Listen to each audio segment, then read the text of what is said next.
So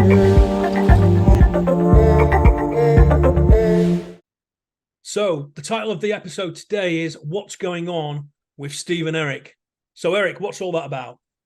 Yeah, so we just decided a couple of weeks ago that we would kind of want to give our audience a recap of what's going on with us and kind of what we're about, not only just as allied dads, but individually. If you've watched us at all, you realize, we've got these allied dad banners up in the corner, but we also have different things next to our name. And so, Steve and I are doing different things, but we're also, combining, together to bring you allied dads and just be two dads having one conversation at a time, right?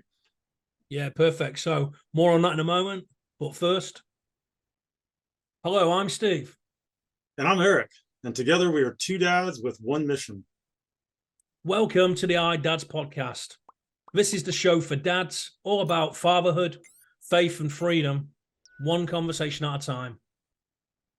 Yeah, so your description there was perfect, Eric. And what sprang to mind for me is almost like two circles. So if you imagine we got two circles that overlap, and kind of allied dads is in the middle of those two circles. Right. And we're both in similar kind of industries, but we're both dealing with kind of personal development and coaching with our own kind of niches, as you guys say on your side of the pond, right, and niches, as we say here in the UK. Yeah, it's true. So, I think what I'm hoping to achieve for our audience today is just to give people an update on kind of where we've come from and how we've arrived at this thing today that we call allied dads, and what we're doing individually and where we're at in that process. Because I know for me, I started like 2 years ago. I started with the kind of the impulse of like, I want to be a coach.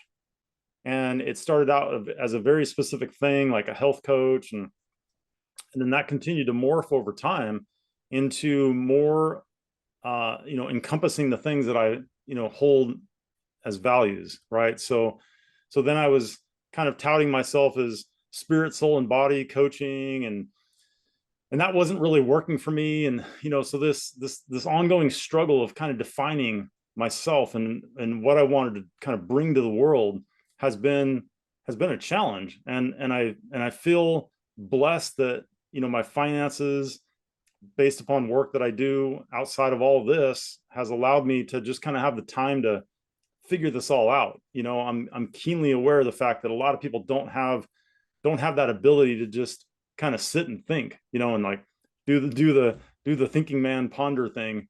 And I've had a lot of time doing that over the last couple of years. And it's really kind of changed my life.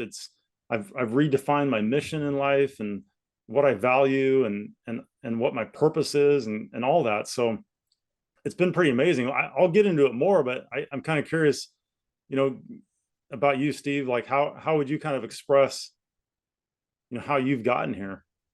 Yeah, it's really interesting. So I started to talk about those two circles. So it's almost like two circles, two journeys.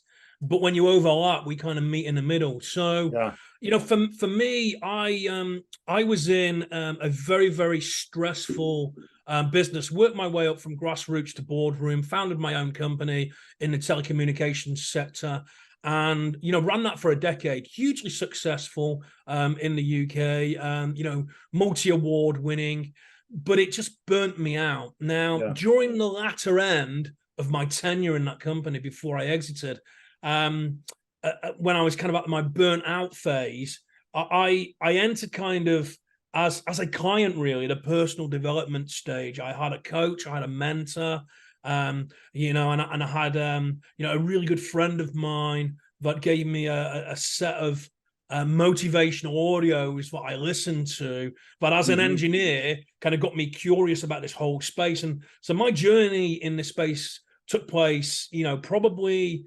12 years ago, when I was more a client.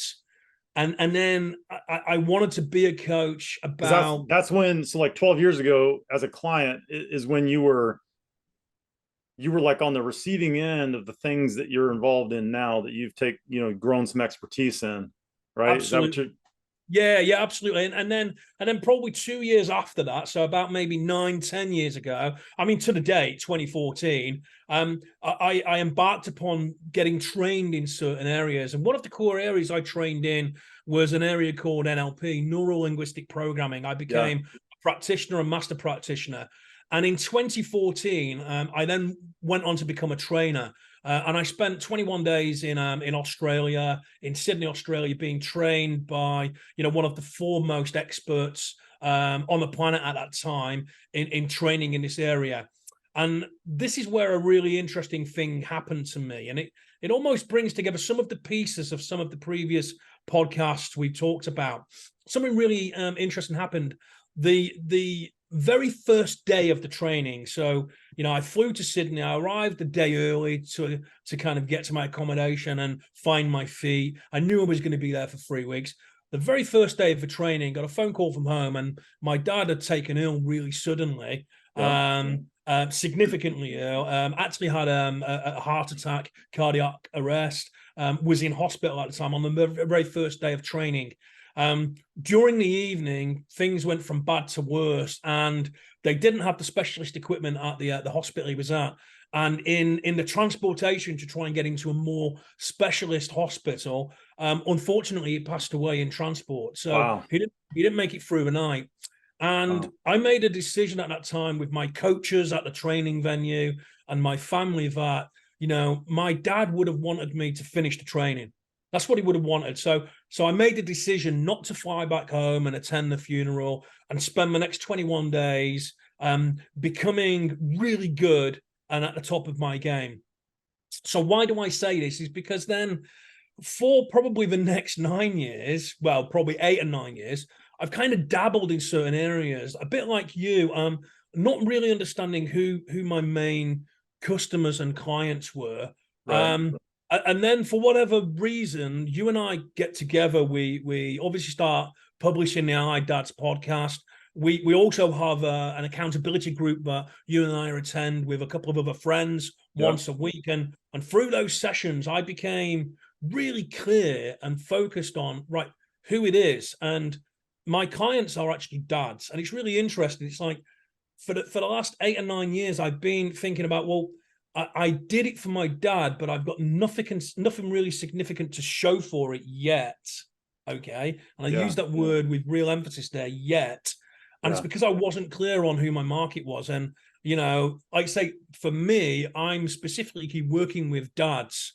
And that's because my dad was a great inspiration and a role model to me. And it's my way of kind of continuing that legacy of that upbringing. I'm a dad myself. I have three kids, and and I just know that space. I know what it's like to be a dad, and I've been in all those stressful places where dads get to, and they think they've got nowhere to turn. So that's my little circle. So hopefully that brings us up to kind of speed as to where we are. Yeah. That's it's amazing how long sometimes it takes us to, kind of come into our own authentic space. Yeah. But, this 4-part series that we just finished on confidence, convictions, and creativity, right? If you didn't watch, if you didn't listen or watch that 4-part series, I would encourage you to go back and do that. Not you, Steve, but our listeners. For me, as I've moved through this, I'm calling it like a 2-year transition of kind of, I put a business into maintenance mode. I had a business partner, and I kind of had this moment in time where it's like, I want to decide what I want to do with the rest of my life kind of moment. And so, I'd never kind of had that type of, breathing room in my life. I had a pretty substantial residual income coming in, and I just didn't have to work. And I intentionally took 6 months off, and that turned into about 8 months. And then I started thinking, I need to do something. Like I'm not one of those people that like, I always have to be working or doing something, but I'm also, 8 months was about my limit of not kind of knowing what I was going to do with the rest of my life. And so, I started kind of investigating some things, and, people, we've talked about that concept of, you don't beat the average of the 5 people that influence you the most, right? And so there was one of those people that I was listening to, and he was a coach to coaches. And so I'd been listening to this guy for 3 years, never really keying in on the fact that he, had this whole other program that he sold. But I was just listening to his content and gaining a lot of, positive traction from that. But it finally occurred to me, it's like, hey, what about that? I mean, I've had a lot of success at being healthy naturally myself. And, it's something that I'm passionate about. And so I thought, hey, I could bring that to other people. And so I started pursuing that. And then that didn't, like, what happened was, even though I had confidence in that area and I had convictions in that area, the creativity was not flowing. It was a real battle to put out content and have inspiration. And I kind of faked my way through that for a while, but then I finally came to grips with the fact that there's some resistance here, and I don't know exactly what it is. And then I discovered that what it really was is I was not putting enough emphasis on my number one value in life, which is spirituality. So if you haven't heard me say it before, I'm a Bible believing Christian, and it's the number one thing that I care about. And one day I had kind of an epiphany that my motivation for being healthy is to preserve, and sorry about my camera. If you're watching this, my camera is freaking out this morning. But I just had this epiphany that my motivation for being healthy was to serve my spirituality. Because, I fully understand that a healthy brain allows you to have the kind of cognition that you need to have critical thinking and that kind of thing. So my health serves my spirituality. So once I had that epiphany, I was like, I'm trying to serve all these things through spirit, soul, and body, and being a coach and all that. And it really wasn't what I wanted to do. And so now I've arrived at this thing that I call quick Bible study. You can see it in the little badge at the bottom, but what that's really about is just me putting out into the world, the most important information, at least for me. And so that's what I'm doing. And then I'm also, and this is kind of an update, I am going back into my digital marketing business to just enhance, that. And, because all businesses are, suffer from attrition, right? And then inflation and all of that. So I'm just going to, start building up my digital marketing business and just keep putting out content around quick Bible study at a high level. So I feel like that's a pretty clear update on everything that's going on with me. Yeah, and the only thing I didn't mention, Eric, is whilst my the area and the ideal people I work with are other dads, it's what is that called? So quick Bible study for you, Eric, and it's no limit dads for me. Yeah, and this is the reason Steve and I kind of connected. We connected over an accountability group, and we knew that we kind of, we had like an affinity toward each other, and just the way that we talked and the way that we thought and all that, and that drew us together. But our connections over dads is, I would say it's equivalent, but it's slightly different. And I've just always had a burden for men. Oftentimes men are dads, right? So there's a connection there, but I think that men oftentimes deny or ignore significant parts of themselves. Whether you believe that we're spirit, soul, and body, or mind and body, or whatever you believe, that the reality is we are multiple parts, and men oftentimes deny one or more of those parts, whether it's physical or mental or spiritual or whatever. And the way I like the kind of mental picture that I try to express to people is that, assuming that you believe we're spirit, soul, and body, or some combination of that, okay, that's like a tripod, right? It's a very stable structure. And you remove one of those, and now you have kind of this wobbly thing. And if you remove the other one, well, then you're just kind of all over the place. So having a good, solid foundation in who you are in life makes so much difference. And I know I want to give you a plug, Steve, with your NLP stuff. You and I, there've been, it's come up a lot in our conversations, but there's been 2 distinct times where you addressed challenges that I was having using your neuro-linguistic programming. And for me, it was a profound experience. So, again, it just it bolsters my respect and confidence in you, in your abilities as a man and a father, and in what you're wanting to do with Dad. So it's good stuff.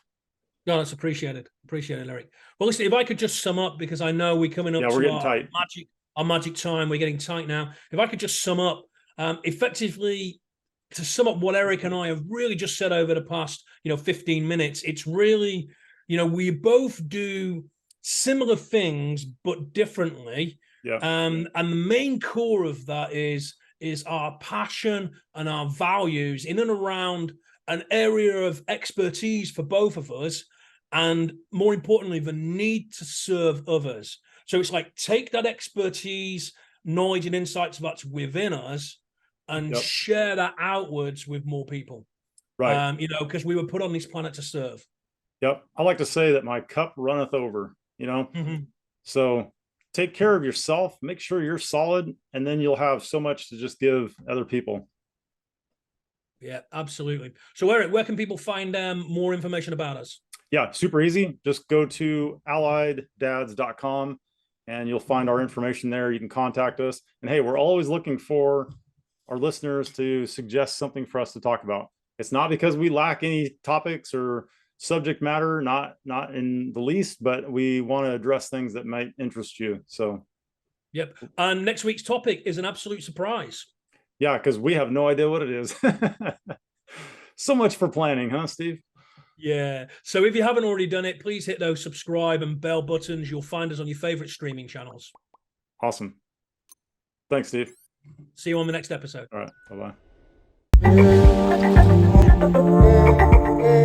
Bye-bye.